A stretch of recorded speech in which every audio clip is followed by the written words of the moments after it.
शिव महापुराण, शिव महापुराण,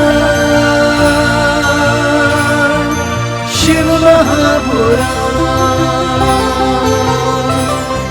शिव की, शिव शक्ति की, भक्त और भक्ति की ये कथा महान।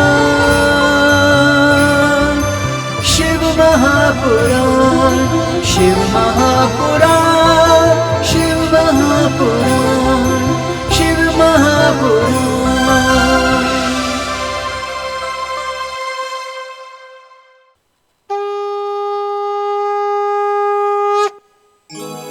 श्री गुरु चरण सरोज रज, निज मन मुकुर सुधारी। बरनौ रघुबर विमल जसु, जो दायक फलचारि। बुद्धिहीन तन जान के, सुमिरो पवन कुमार। बल बुद्धि विद्या देहु मोहे, हरहु क्लेश विकार। हे हनुमान जी महाराज। ओम वक्रतुंड महाकाय, सूर्यकोटि समप्रभ। निर्विघ्नं कुरु मे देव, सर्वकार्येषु सर्वदा। हे मातेश्वरी प्रणाम करता हूं। सर्वमंगल मांगल्ये शिवे सर्वार्थ साधिके। हे मातेश्वरी शरण्यं त्र्यंबकं गौरी, नारायणी नमस्तुते। हे मातेश्वरी कृपा कर। बोले बाबा। कर्पूर गौरम करुणावतारम, संसार सारं भुजगेन्द्रहारं। सदा वसन्तं हृदयारविन्दे, भवं भवामी सहितं नमामि। सर्वे यत्र सुखिनः सन्तु, सर्वे सन्तु निरामया। सर्वे भद्राणि पश्यन्तु, मा कश्चित् दुःखभाग् भवेत्। सभी का कल्याण करो। ओम नमः पार्वती पते, हर हर महादेव शंभो।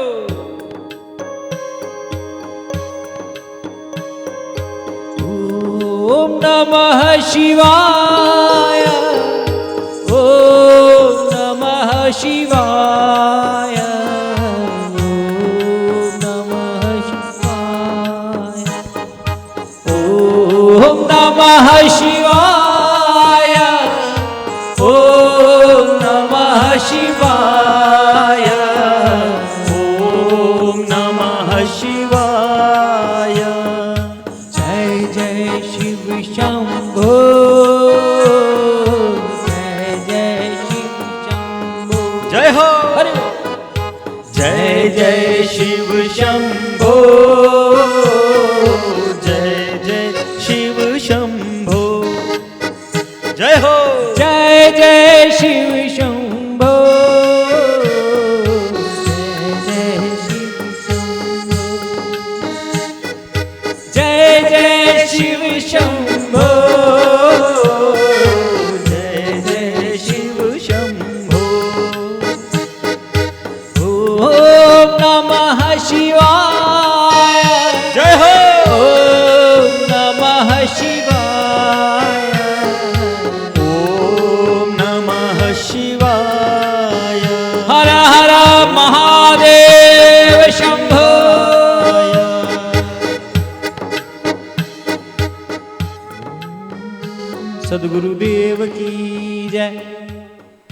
हनुमान जी महाराज की जय। श्री राजा रामचंद्र जी महाराज की जय।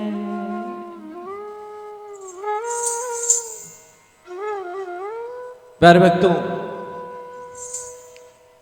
श्री शिव महापुराण की महाकथा श्रावण मास पर्यंत चलने वाली 30 दिवसीय कथा का 24वां दिन है। आपका बहुत बहुत स्वागत है। आपसे मिल रहे प्रेम के लिए बहुत बहुत धन्यवाद। इस कथा को सुनाने का माध्यम बने उदयपुर न्यूज चैनल के सारे साथियों का बहुत बहुत आभार। सभी की ओर से मैं धन्यवाद प्रेषित करता हूं उदयपुर न्यूज चैनल वालों को कि इस पावन श्रावण मास में ऐसी सुंदर कथा का आयोजन करके आप सभी को के साथ बहुत सारे श्रोताओं को, भक्त हृदय श्रोताओं को लाभान्वित किया है। कई लोग तो मुझे कहते हैं कि हमारा तो सब कुछ सुधर गया, न सिर्फ महीना ही नहीं। ये सारी कृपा इस चैनल उदयपुर न्यूज चैनल के सम्मानित सदस्यों का प्रेम और व्यवहार है। प्यारे भक्तों, इस संसार में दो ही चीज स्थायी है, एक तो भगवान और एक हम जो प्राचीनतम हमारे भीतर की आत्मा, बाकी सब नश्वर है। और हमको आत्मा का पोषण चाहिए होता है इस संसार में, जो इस माया नगरी में हम खो से चले जाते हैं। और इसीलिए अमृत तुल्य कथाएं हमको बहुत भीतर भीतर से अच्छी लगती है। ये कोई मनोरंजन का विषय नहीं है, ये अच्छा इसलिए लगता है कि ये हम उनके अंश हैं। हमको उनकी बातें सुनना हमको अच्छा लगता है। कल आपने कथा सुनी अमृत मंथन की, जहां अमृत प्राप्त हुआ। अंत में भगवान ने गर्व कर रहे देवताओं का हरण किया, गर्व कर, और अंत तो गर्वा अमृत प्राप्त हुआ। फिर भी उनमें गर्व था और फिर भी भगवान शंकर उनके गर्व को नाश करते। अर्थात चाहे पराकाष्ठा का भौतिक संपदा क्यों न हो, गर्व को भगवान शांत करने की क्षमता रखते हैं। और वो भी उसके ऊपर जो उसके ऊपर गर्व करे अपनी धन संपदा को। यदि गर्व न करे, उसके मन में संतोष धन हो, अर्थात भक्त हृदय हो, तो परमात्मा तो उसके लिए हाजिर है। और इसीलिए अमृत प्राप्ति के लिए सबसे पहले संतोष धन रूपी कामधेनु उत्पन्न की कि सब धन धूरी समान जब मिले संतोष धन, संतोष आ जाए किसी बात का, हर चीज में संतोष की भावना आ जाए, तो फिर जीवन तो सुखी है ही। प्रसन्नता हमारी बाहरी परिस्थितियों के ऊपर निर्भर नहीं करती, ये तो हमारे दृष्टिकोण पर निर्भर करती है। ये कह सकते हैं कि दृष्टिकोण से संचालित होती है प्रसन्नताएं। और ये दृष्टिकोण क्या क्या बना सकते हैं? सत्संग से मिलती है सारी बातें। मुझे भी सत्संग से ही मिली, अध्ययन करके मिले। मैंने भी बहुत सारे सत्संग किए। ये सारी बातें कि जैसे आशा ही परमो दुखो, किसी भी चीज की आशा मत करो, क्योंकि आशा में दो ही हो सकता है, या तो आशा पूरी होगी या पूरी नहीं होगी। पूरी होगी तो सुख मिलेगा, पूरी नहीं होगी तो दुख मिलेगा। तो ये जो हम हमारे दैनिक जीवन में भी आशा कर लेते ना, छोटी सी छोटी बात की आशा आ जाती हमें। पुत्र पुत्रियों ने कुछ आशा कर दी, ये कर लो, पत्नी बहू हमारे घूंघट नहीं निकाले या सम्मान न करे या अपने किसी आगंतुक के साथ वो व्यवहार न करे। एक बहुत छोटा एग्जाम्पल दिया है अभी तो मैंने। हम तो बहुत विस्तृत कथाएं करते हैं, लंबी लंबी कथाएं करते हैं, जहां ज्ञान विस्तार से बताते हैं। परंतु एग्जाम्पल के तौर पे जहां हमने किसी से भी छोटी सी आशा करी और वो टूटेगी तो दुख होगा। तो जहां तक हो हमें अपने शरीर पर भरोसा रखना चाहिए। किसके ऊपर आशा करना? ये कोई मेरा काम करेगा, कोई हमारा सम्मान करेगा, यहां हमारे दुख का जो भर जाता है, ये जो मन भर जाता है, वो हमको आशाएं टूटती रहती है और हमारा मन दुखित भर जाता है। हाँ, अच्छी अच्छी बातें हों तो वैसे ही सुख मिलेगा, पर टूटास का दुख तो ना मिलेगा ना आशा टूटने का। हम अच्छे होंगे तो दुनिया अच्छी होगी, परिवार अच्छा होगा, और हम वैसे भी अंतर्भूत हम संस्कारवान होंगे तो सब हमसे तो अच्छा होगा तो सुख मिलेगा। पर आशा कर लेने के बाद टूट कर हमको दुख झेल लेना, यह बुद्धिमानी नहीं है। और इसीलिए इन सारी चीजों से हमारे मन में जो क्लेश पैदा हो जाता है, हम मन में भारित हो जाते हैं क्लेश, तो शांत तो रहते ही नहीं हम। ये क्लेश ऐसा कलह कहते हैं, कलह कह दो, क्लेश कह दो, तो वो उसका तो अशांति ही परिणाम है। और ऐसे अशांत जीवन को शांत करना, परमात्मा के भजन में, परमात्मा के मंदिर में जाओ, बहुत शांति मिलती है। और फिर भी परमात्मा के मंदिर में जाओ, परमात्मा के मंदिर में जाते हैं, परमात्मा की कथाएं सुनते हैं भोले बाबा की हम, तो हमारा मन बहुत शांत हो जाता है। और परमात्मा तो हमारे हृदय में विराजमान, में कहते हैं ना हृदय में विराजमान है। प्यारे भक्तों, में बात बताऊं कि यदि हम किसी के वहां मेहमान बनकर जा रहे हैं और वहां पर जैसे ही हम सीढ़ी चढ़ते हैं और वहां झगड़ा हो रहा है, हम एक क्षण रुक जाएंगे कि यहां तो झगड़ा हो रहा है पति पत्नी के बीच में, हम रुकेंगे, वो देख भी लेंगे तो हम कहेंगे कि बाद में आता हूं। भगवान हमारे हृदय में विराजमान होना चाहते हैं। हमारे भीतर कलह रूपी झगड़े हो रहे हैं, मन भरा हुआ है, सीट खाली नहीं है, भगवान बैठेंगे कैसे? भगवान कहते हैं पहले जगह तो कर मेरे लिए, तू जगह कर, निर्मल मन, काम क्रोध लोभ, पर स्त्री के प्रति दृष्टि, पर धन के प्रति दृष्टि, ये माया मोह जो तू ले लेने की भावना करता है, उसको थोड़ा हटा, निर्मल कर, तो मैं तेरे पास आ रहा हूं। तुझे मंदिर जाने की भी आवश्यकता नहीं। और सच में ऐसे निर्मल हृदय वाले लोग ही भक्त कहलाते हैं। और ऐसे निर्मल लोगों ने तो जहां बैठे हैं वहां पर दर्शन हो जाते हैं दूर अपने इष्ट देव के आज क्या श्रृंगार किया था। और गोपियों को करते थे ना, भागवत में मुरली बजाते थे, उन्होंने जो पहना होता था, आज कौन से फूल लगाए अपने बालों पर, वहां दृश्यमान हो रहे हैं। और तो और सूरदास जी के बारे में बताता हूं, मैं बहुत भक्त हूं उनका, उनकी पदावली को गान करता हूं भागवत में। सूरदास जी अंधे, उनको नहीं दिखता, मंदिर के वहां बैठ जाते, रोज पूजा जी श्रृंगार करते, पट को खोलने से पहले ही वो गाना प्रारंभ कर देते। प्यारे भक्तों, क्या आज कौन सा श्रृंगार किया हुआ है? अंधे, मन निर्मल है ना। और एक बार तो पुजारियों ने क्या कर दिया प्यारे भक्तों, आज थोड़ा बता ही देता हूं। पुजारियों ने परीक्षा लेने के लिए, हो सकता है कि ये कोई बताता हो पुजारी, उन्हें परीक्षा लेने के लिए भगवान को थोड़ा से कम वस्त्रों में कर दिया कि आज परीक्षा लेते हैं कि पता चलता है कि नहीं क्या देना। तो सच पूछो तो जैसे ही द्वार खुले, सूरदास जी दूसरी ओर मुंह करके खड़े हो गए, बैठे रहे तानपुरा लेकर। पुजारी ने खोला परीक्षा लेने के लिए सूरदास जी को, तो सूरदास जी को, सूरदास सुनो, आज कौन सा है ये श्रृंगार, कौन से, आज तो तुमने पदाव गायो ही नहीं। उन्होंने कहा कि क्या गाओ? आज प्रभु देखम तो नंगम नंगा। मेरी क्या परीक्षा लेते हो? आज प्रभु का पट खोलने से पहले मुझे पता चल गया है, अंतरात्मा है, मैं चरणों में गिर गए। वो पुजारी, क्या बात करते हो, तुम्हारे अंदर भीतर दर्शन दे रहे हैं भगवान। और तब से उनकी भावना हो गई कि ये भीतर, हम तो ऐसे ही श्रृंगार करते थे, ये तो सच में परमात्मा बैठे हुए हैं, वो सच में रमण करते दिल में नजर आते हैं किसी की। ये भक्त की महिमा है कि हृदय में नजर आ जाए, हृदय शुद्ध हो। और ऐसे ही भगवान विष्णु ने बहुत सारे अवतार लिए, ये शिव कथाएं कर रहे हैं हम।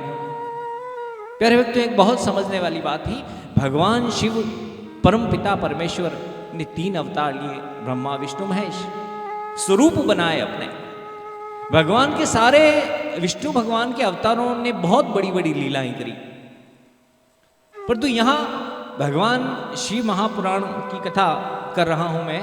यहां अवतार शब्द सब जगह प्रस्तुत है, परंतु यहां कोई बृहद लीलाएं नहीं करी हनुमान जी को छोड़कर, वहां छोटी छोटी लीलाएं करी जो आगे से आगे मैं आपको बताता चला जाऊंगा। यहां अवतारवाद में सबसे पहले अर्धनारीश्वर परमात्मा ने भगवान ने अवतार लिया था, आपको सुनाया मैंने। उसके बाद रुद्र अवतार महेश बनकर कैलाश पर्वत पर आए।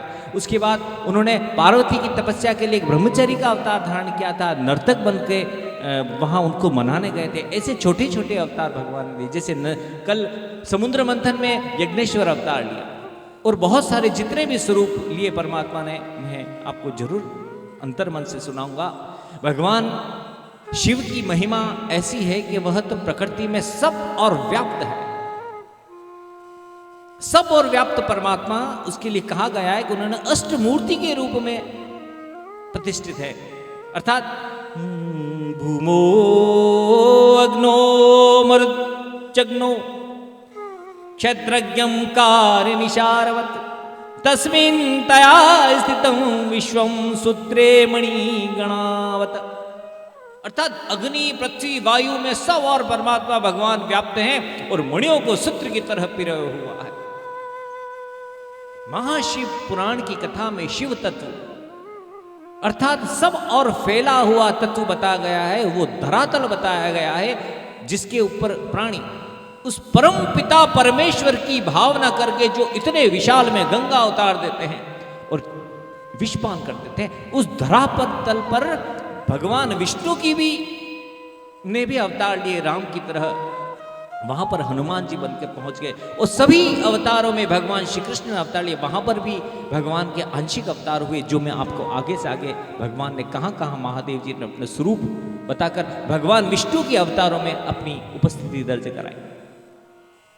यहां जब हमारा मन निर्मल हो तो शिव प्रेम के इस अथाह सागर में बहते हुए, इस प्रेम प्रवाह में बहते हुए, इस धीरे धीरे भक्ति के हृदय को जीते हुए लीला रस का आनंद लीजिए आप।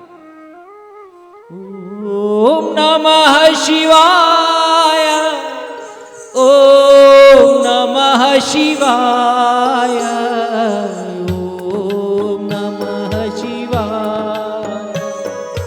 ओम नमः शिवाय, ओम नमः शिवाय, ओम नमः शिवाय।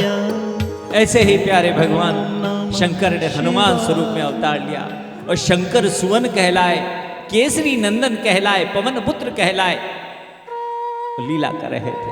चैत्र शुक्ला पूर्णिमा मंगलवार के दिन भगवान हनुमान जी का हम बहुत आराधना करते हैं और बहुत सुंदर पालन पोषण किया गया।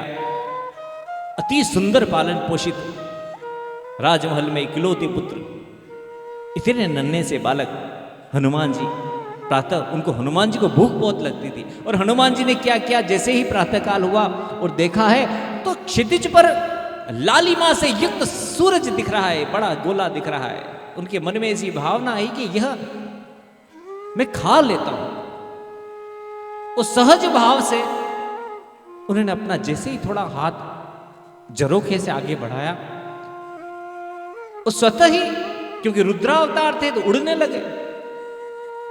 उनके मन में विचार आया, अरे ये तो मैं उड़ भी सकता हूं,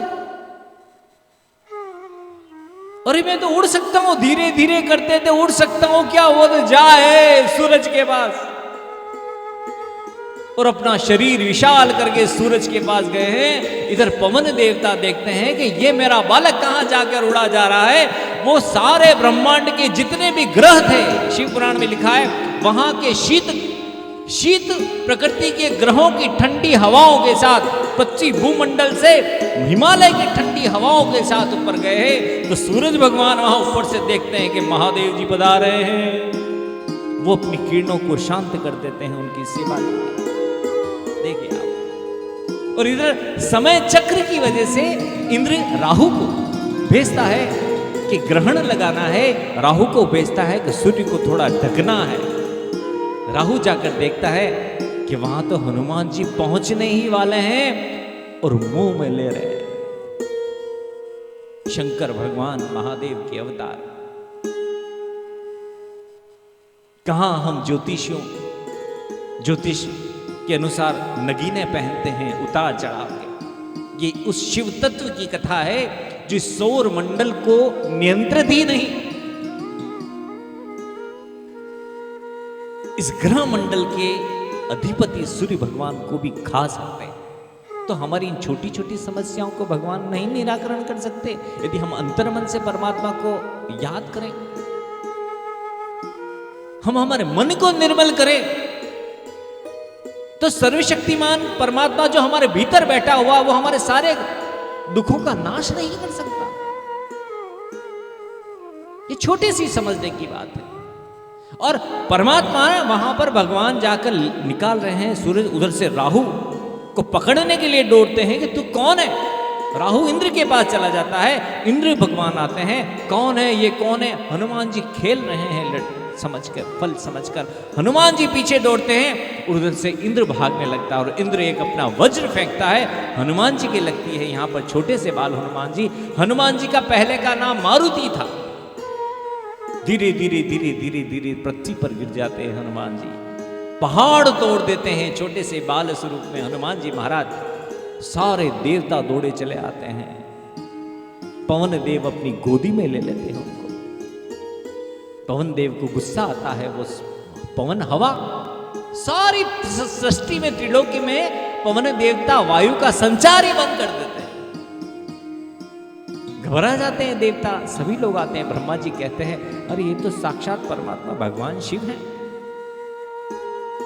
पवन देव को क्षमा मांगते सभी देव, पवन देवता संचार करते थे वायु का। बोलो श्री हनुमान जी महाराज की जय।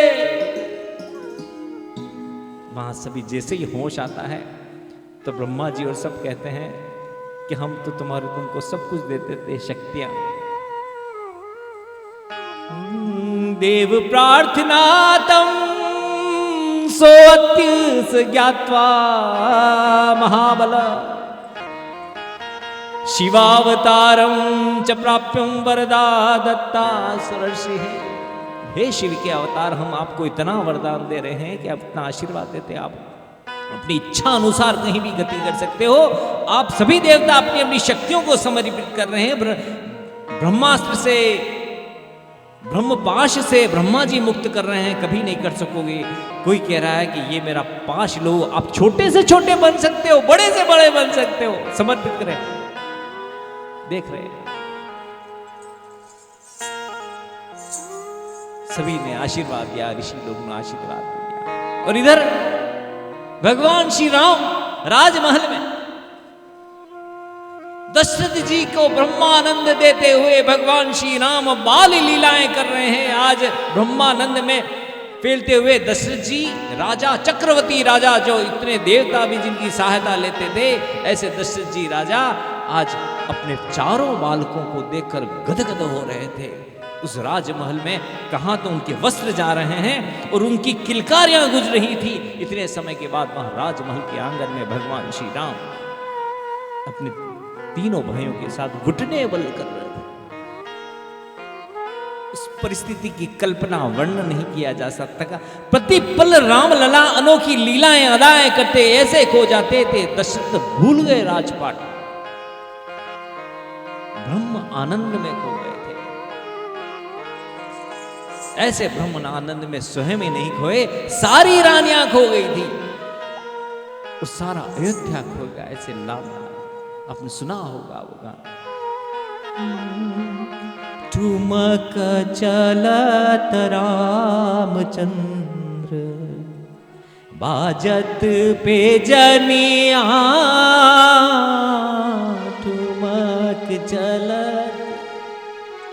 उस भाव को अनुभव कीजिए। उस भगवान श्री राम घुटनों के बल चल रहे हैं, ठुमक ठुमक, और पीछे राजा दशरथ अपने वस्त्रों को संभालते संभालते, किलकिलारी मारते हुए, किलती किलकी उठत धाय, गिरत भूमि लटपटाय, धाय माय गोद लेत दशरथ की रनिया।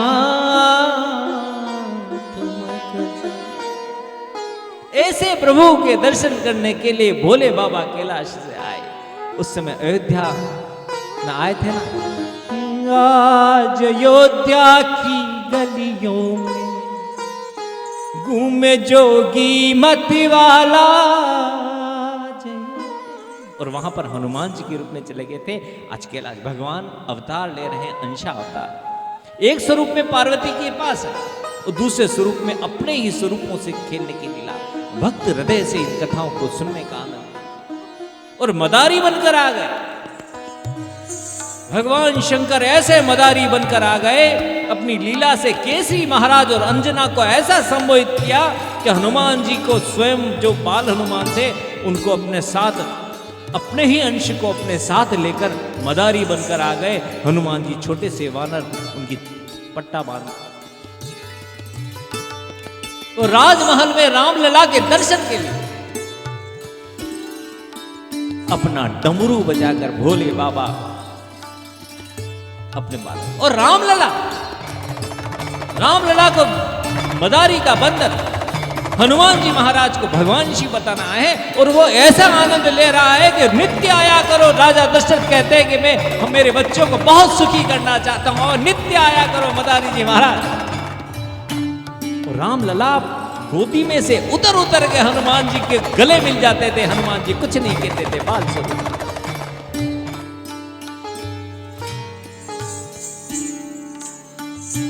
और ऐसे हनुमान जी को छोड़ते ही तो मचल जाते थे। संध्या के वक्त भगवान शिव अपने ही स्वरूप को जब लेकर आते थे, संध्या वक्त जाने को तो मचल जाते थे। मैं तो यही लूंगा। राजा दशरथ कहते थे, हे मदारी तुम जितना धन चाहो ले लो, इस वानर तुम्हारा है, ये मेरे पुत्र श्री राम को बहुत प्यारा है, ये यहां रहेगा। और सच में हनुमान भगवान शंकर तो यही चाहते थे। उन्होंने छोड़ दिया हनुमान जी को, वो स्वयं अंतर्ध्यान हो गए। और बहुत समय तक हनुमान जी महाराज बालपन में भगवान श्री राम के साथ सोते, साथ दूध पीते, साथ खाते। और रानियां जैसे भगवान श्री राम को नहलाती है, कपड़े पहनाती है, भगवान श्री हनुमान जी महाराज की सेवा कर रहे हैं। ये लीला के स्तर है भगवान के। और ऐसा सुंदर समय के बाद भगवान श्री राम ने हनुमान बाल प्रभु को कहा कि हे हनुमान अब तुम जाओ। एकांत में हनुमान को कहा कि हनुमान तुम जाओ, मैं अध्ययन करने जाऊंगा, पढ़ने जाऊंगा। और जब भी ये तुमको जो कॉपी पहना है ये लाल कलर की, जब भी तुमको कोई याद दिलाए समझना मैं आऊंगा, वन में तुमसे मिलूंगा सुग्रीव के वहां पर। हनुमान जी चले गए। अंजनी माता और केसरी पिता शिव माया से सम्मोहित होकर उनको ऐसा लगा कि एक क्षण ही नहीं हुआ और ये महीनों रहकर आ गए। ऐसी प्यारी बातें परमात्मा भगवान कहते हैं। और हनुमान जी वहां से अपनी माता से आज्ञा लेकर सूर्य भगवान को जब खाने गए थे, तब सूर्य भगवान ने कहा था कि जब तुझे पढ़ने का अवसर आए मेरे पास आना। तद आज्ञा ततो धीरः सर्व विद्या समन्पनन् सूर्यात् पतया च कपिस्त्वं नित्यं तदीत समाधिका। माता पिता की आज्ञा लेकर सूर्य के वहां पर पढ़ने गए, अध्ययन करने। प्यारे भक्तों, और इधर भगवान शिव अपनी पूर्ण मस्ती में अपने पूर्णाम अवतार के साथ रमण कर रहे हैं कैलाश पर्वत पर। और यहां रावण जो हिरण्यकशिपु और हिरणाक्ष थे, हिरणाक्ष को वराह अवतार में भगवान ने समाप्त किया, हिरण्यकशिपु को नरसिंह अवतार में समाप्त किया। ये जय और विजय ऐसे जो भगवान के सेवक थे वैकुंठ में, जिनको सनकादिक जी ने श्राप दिया था कि तुम राक्षस प्रवृत्ति के हो, हम जैसे संतों को वैकुंठ में आने से रोकते हो, तुम 3 जन्म लेकर इस राक्षसी विचारधारा से दूर हो गए। हिरणाक्ष और हिरण्यकशिपु ही रावण और कुंभकर्ण बने और ब्राह्मण बनकर आए और ऐसे शिव भक्त बने कि रावण ने भगवान शंकर की जो भक्ति की है जगत प्रसिद्ध है। आराध हरह भक्त्या कैलाशे पर्वतोत्तमे कैलाश पर्वत पर चला गया है। वहां पर रावण कैलाश पर्वत पर जाकर बहुत सारी भक्ति तपस्या करने लगे। ओम नमः शिवाय। कभी तो वो वृक्षों के खेड़ों में चला जाता था, ग्रीष्म ऋतु में पंचाग्नि लगाकर बीच में बैठ जाता है। ओम नमः शिवाय। शीत में जल में शिव जी प्रसन्न हुए। शिव जी, और वो क्रोध कर रहा है, और तब जब शिव जी प्रसन्न नहीं है, बहुत प्रतीक्षा के बाद, तो क्रुद्धेन भुवो गर्त विदाना, उसने अपनी भूमि में एक बहुत बड़ा खड्डा बनाया और उसमें अग्नि स्थापित कर दिया। और अग्नि जला जला कर ओम नमः शिवाय, और पास में एक लिंग स्थापित कर दिया। ओम नमः शिवाय। गंधेश चंदनेश धूपेश विदेश नैवेद्यम पूजिता शंभु विधि विधानतः। और विधि विधान से भगवान की पूजा करने लगा। वहां पर इतनी तपस्या करी उसने। ओम सहस्र शीर्षः पुरुषः सहस्राक्षः सहस्रपातः सभूमि गोचरतस्मिता चतुर्दशांगुलम् पुरुषेवेतरं सर्वं तद्भूतं धच्च भाव्यं मुतामतसुचेशानो जदन्नेनातिलोहति एतावानस्य महिमा तु जायाञ्च शुरुरः पादोस्य विश्वाभूतानि त्रिपादस्यामृतन्दिवि त्रिपादूर्धौ द्वैत्पुरुषः पादोस्तेहा भवत्पुरः ततो विखं विक्रामसहस्रान् शने अभि ततो ओम नमः शिवाय। ओम नमः शिवाय के जाप करते करते धीरे धीरे भगवान तुम आप प्रकट हुए। बहुत आराधना करने के बाद उसने कहा कि परमात्मा नहीं करते हैं, अब मुझे जीने का कोई उद्देश्य नहीं है। इतना दुखी हो गया। तदहाम दुखितो अभूत तपसो सफलम। इतना दुखी हो गया कि तब अब मुझे धिक्कार है मेरे जीवन को, मैं मेरे शरीर को त्याग देता आया हूं। दिक शरीरम बलम चे अधिकम तपम। मैं मेरे शरीर की एक एक अंग को काट कर इस अग्नि कुंड में इस लिंग के सामने धर देता हूं। धीरे धीरे करके पुनश्च विचारे एक एकम शरणम विधि ना शिव पूजने। एक एक सिर काट काट कर वहां अग्नि कुंड में प्रवाहित कर रहा है। ओम नमः शिवाय स्वाहा। ओम नमः शिवाय स्वाहा। एक एक शिरच्छिने विधिना शिव पूजने।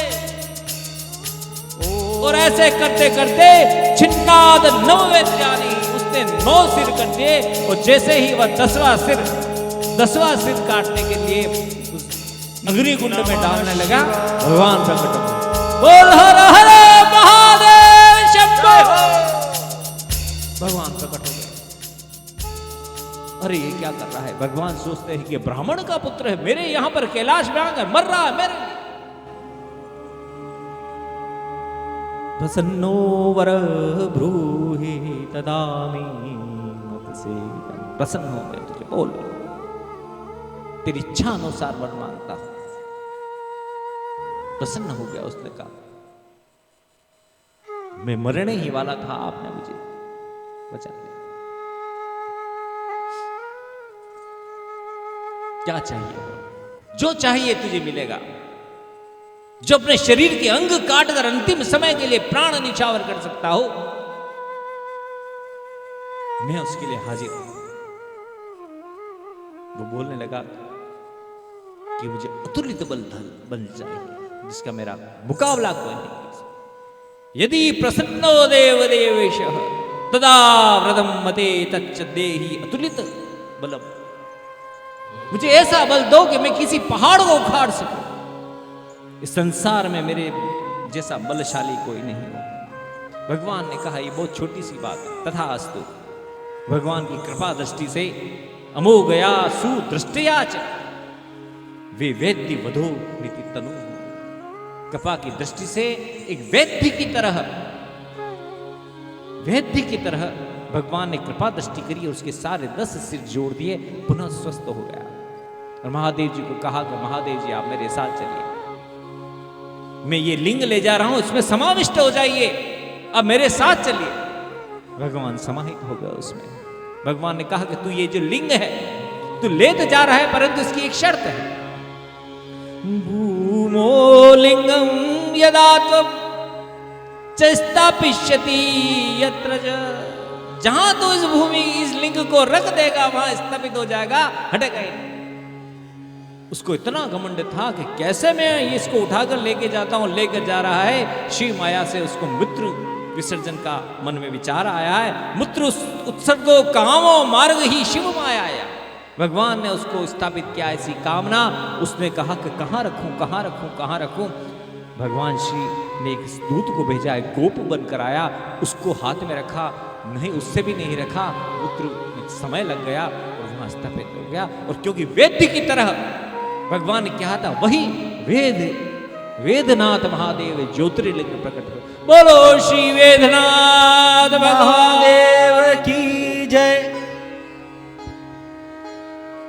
और इसी क्रम में प्यारे भक्तों में 12 ज्योतिर्लिंगों का भी प्राकट्य बताता जा रहा हूं। अंत में सभी का पूरी तरह से व्याख्या भी करूंगा।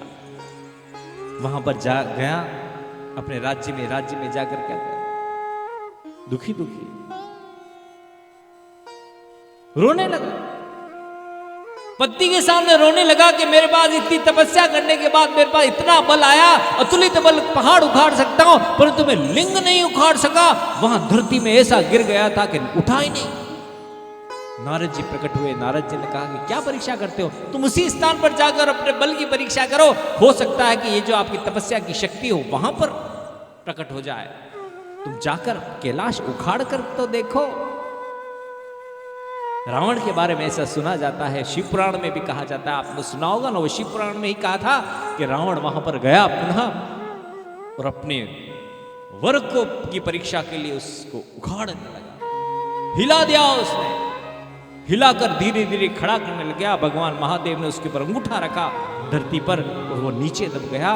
उसके प्राण निकलने ही वाले थे और उसने ऐसी सुंदर स्तुति गाई, जटाकटा ऐसी सुंदर स्तुति गाई कि भगवान ने कहा कि चलो जाओ, अब ऐसी गलती मत करना। पुनः चला गया, परंतु इतना दुष्ट हो गया था राक्षसी माया से, मोह में कि अब मुझे कोई नहीं हरा सकता। और इधर सूर्य देवी के पास से भगवान हनुमान जी अध्ययन करके आए। श्री राम जी गुरुकुल से लौट कर आए। विश्वामित्र जी पधारे। जब राम गुरुकुल से लौट कर आए तो युवा अवस्था को प्राप्त हुए थे, उनके धनुष बाण आ गए थे भगवान श्री राम के। उसी समय विश्वामित्र जी पधार गए। विश्वामित्र जी ने कहा कि ये राम और लक्ष्मण मुझे दे दो, मैं मेरे यज्ञों की रक्षा के लिए चाहता हूं। जनक जी बहुत दुखी हुए। वशिष्ठ जी ने कहा कि ये युवा अवस्था को प्राप्त हुए राम और लक्ष्मण इतने सुंदर यौवनाशी, पूर्ण यौवन, जिनके भुजाएं लंबी लंबी, इनको युवावस्था में सत्संग मिलेगा तो ही कल्याण हो सकता है। वृद्धावस्था और बचपन में तो सत्संग की कोई आवश्यकता नहीं है। राजा जनक कि वहां पर भी जा सकता है, यह विवाह योग भी बन सकता है। विवाह योग का नाम सुनकर राजा दशरथ जी महाराज प्रसन्न हुए। दशरथ जी ने कहा कि तुम जैसा उचित समझो गुरुवर, उनके साथ भेज दिया। विश्वामित्र तो अहोभाग्य थे, उनको तो स्वयं प्रसन्न हुए, उनकी श्री राम दर्शन की जन्मों जन्मों की कामना पूरी हो गई। और विश्वामित्र के यज्ञ रक्षा के बाद जब वहां विराजे तो जनक राजा की पुत्री सीता मैया की कंकुपत्री आई है। ऐसी सुंदर कंकुपत्री आई कि विश्वामित्र जी ने कहा कि तुम चलना चाहते हो क्या? यहां गुरु आज्ञा को उल्लंघन नहीं करने से भगवान श्री राम उनके साथ चले। जाकर वहां पर नगर देखने की इच्छा उनकी हुई कि मैं नगर देखना चाहता हूं, लक्ष्मण देखना चाहता है, मैं तो नहीं, लक्ष्मण देखना। तो जिस नगर को देखने के लिए वहां सारे लोग उनको देख रहे हैं, भगवान श्री राम और लक्ष्मण, और एक फुलवारी में तुलसी पत्र के बहाने गए थे भगवान श्री राम। और उसी फुलवारी में ये शिव कथा चल रही है। माता पार्वती भवानी की तपस्या के लिए, उनके दर्शन के लिए माता सीता मैया वहां पर चली आई। ते ही अवसर सीता आई, गिरिजा पूजन जननी पठाई, तेई अवसर सीता तहाई। सुंदर सुंदर सखियां संग सखी सुगान करती गावही मनोहर वाणी। ऐसी सुंदर जुर्मुटों से पेड़ों से आच्छादित फुलवारी में माता पार्वती की तपस्या के लिए आई, जो कन्याएं करती कि हमको ऐसा अच्छा वर दो, बोले बाबा, और उनकी तपस्या करती है कन्याएं। मैंने कहा ना, भगवान शिव तत्व धरातल है जिसके ऊपर अवतार ग्रहण किए हैं भगवान ने, विष्णु भगवान ने सब, उस धरातल की कथाएं हैं। जब सीता मैया स्वयं माता पार्वती की अच्छे वर की कामना के लिए प्रकट हो रही है और विष्णु भगवान अवतार लेकर वहां पर रमण कर रहे हैं। एक झलक, एक लताओं के पीछे से भगवान श्री राम के दर्शन जो किए हैं सीता मैया ने, तो दौड़ी चली आई है, ये कौन आया है मेरे जनकपुरी में। और पायल की आवाज बना लगा लगा कर जैसे ही भगवान श्री राम के सम्मुख पहुंची है, सखियां पीछे खड़ी हैं, तो अपूर्व सौंदर्य से देखते रह गए। भगवान श्री राम भी देख रहे हैं, ब्रह्मा जी भी वर्णन नहीं कर सकते ऐसे लक्ष्मी स्वरूपा भगवान देखते रह गए और मन ही मन भोले बाबा को याद कर, हे भोलेनाथ, मैं सूर्यवंशी हूं, सूर्य भी आपका रूप है। प्रकृति पुरुषोत्तम भगवान भोलेनाथ सदाशिव के आधार भूमि पे सारे अवतार होते थे। वो कह रहे हैं कि मैं सूर्यवंशी हूं, हे महादेव, हे महान परमेश्वर ऊपर रहने वाले। ये सच है कि मैं रघुवंशी हूं, कभी भी पराई स्त्री पर कुभाव नहीं गया। ये आज मुझे क्या हो रहा है, ये सामने कौन है ये राजकुमारी के मेरा मन परवश हो रहा है। उस समय सखियां लेकर चली जाती हैं उनको, मातेश्वरी को, जाकर नेत्र बंद कर लेती, नेत्र बंद कर लेती है, कपाट अपने नेत्रों के भीतर के कपाट बंद कर लेती है। ऐसा वर्णन आया है कि कहीं राम की छवि चली ना जाए। सखिया कहती है, ये तुझे क्या हो गया है, कल तो तेरा स्वयंवर होने वाला है, कल तेरा विवाह होने वाला है, तू क्यों परवश हो गई है यहां पर। जानकी मैया की आंखों में आंसू आते सोच के कि मेरा विवाह तो धनुष टूट के अधीन है, जो धनुष तोड़ेगा। और मेरे मन ही मन वहां पर फुलवारी में देखे गए जो छवि थी, पुरुषार्थ से रूपी छवि, मन में बस गई है। आज हमको कष्ट में जैसे भगवान याद आते हैं ना, वैसे ही भोलेनाथ और पार्वती याद आ गई। ऐसा वर्णन है शिव पुराण में कि दौड़ी चली आई महल में भी एक पूजा गृह में मातेश्वरी की मूर्ति थी, जगत मां भवानी पार्वती। तो दौड़ चल के आंखों में से आंसू बहाते बहाते वहां पर गए, हे मातेश्वरी, मोर मनोरथ जानहु माता, बसहु सदा सुरपुर। हे मातेश्वरी, आप तो हर के हृदय में बैठते हो। मैंने आपकी सेवा की है, कन्याएं सेवा करती है, शास्त्रोक्त सारे नियमों को करके मैंने भोले बाबा और आपकी सेवा की है, कन्याएं करती हैं कि अच्छा वर मिले। मैंने जो कल अभी देखे हैं फुलवारी में, उससे अच्छे मेरे मन भावन पति नहीं हो सकते, मुझे वो ही दिला दो। जगत अंबिका माता, जब पत्थर पत्थर में लिंग में परमात्मा और पार्वती बसते हैं, वहां पर वो प्रस्तर की मूर्ति मुस्कुराने लगी। विनय प्रेम बसवई भवानी, भाल मूर्ति सुमुस्कानी। आंखों में से आंसू आ गए, हे मातेश्वरी, ये क्या मुस्कुरा रहे हो। जब प्रेम की तीव्रता हो, भगवान प्रकट होते हैं, मुस्कुराना तो क्या बात। मुस्कुराने लगी, सच में ऐसा ही होगा, मनोरथ तेरा। धोड़ी चले आई, प्यारो लागे रघुवीर मोरे सजनी, न्यारो लागे रघुवीर। आज रात भर नींद नहीं आई और वह तो स्वयंवर का रात्रि थी। जैसे ही प्रातः काल हुआ, राजे महाराजे आज राजमहल के राज दरबार में इकट्ठे हो रहे हैं। हजारों की संख्या में दो लोग आ रहे हैं, राजे महाराजे आ रहे हैं, 100 गण उठाकर उस धनुष को लेकर आ रहे हैं। धनुष बीच में रखा गया है, सारे लोग आ रहे हैं। आज धनुष जो तोड़ेगा, सीता मैया का विवाह उसी से होगा। और इधर रावण आ गया। जनक महाराज जी को सूचना मिली कि रावण आया है, रावण आया है। वो दुखी हो गए कि रावण तो इतना बलशाली है कि यदि उसने धनुष को उठा लिया, आंखों में से आंसू आ गए। बाहर आए कि रावण क्या हुआ आपको, मुझे निमंत्रण नहीं भेजा। जनक महाराज ने कहा निमंत्रण तो भेजा था, आ गए हो तो आप देखें, स्वयंवर देखें।